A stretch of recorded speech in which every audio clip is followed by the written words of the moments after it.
Hey folks, Aaron here from Beansprout. I have a little Scout ukulele to show you. This is one of our little scrap wood sopranos that I make from time to time. I'm trying to make more this year because we've got to pay for the house and shop to get painted. So trying to get these out to the mailing list as quick as I can.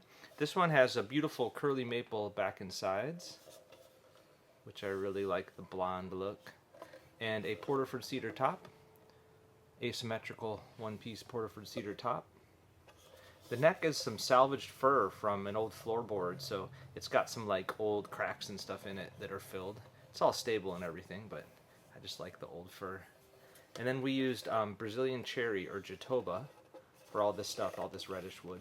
That's also old floorboards, which is pretty cool. So a lot of salvaged wood in these little projects.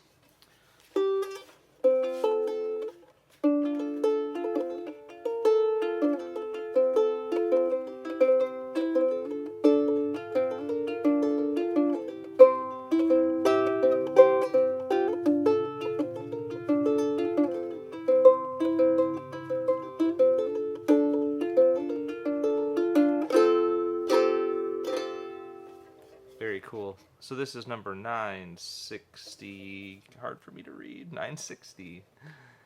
And it's going out to the Scout list right now. Cheers.